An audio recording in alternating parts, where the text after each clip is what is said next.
አሎ ሀሎ፣ ኢንጂነር ዳዊት። አቤት። ማለት ጽናት ነኝ ቤቢ።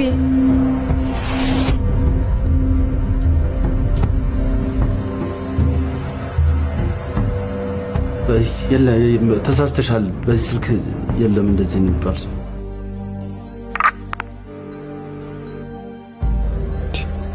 ማን ነው እንደዚህ የምታወራው? ዛሬ ልክ አይደለ? እንደ ቀልድ ነው እዚህ የደረስነው።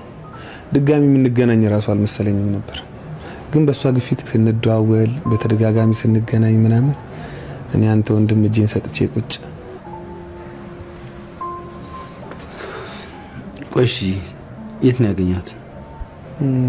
አረ እንደውም ነበርክ የሆነ ጊዜ እንደውም የሆነ ቡቲክ ሸሚዝ ልገዛ አልገባው። ከዛ ገንዘብ አንሶኝ ካንተ መኪና ውስጥ መጥቼው ስጄ ያኔ ነው ስልኬን ወሰደችው። ከዛ በተደጋጋሚ መደዋወል ጀመርን። ሻይ መጠጣ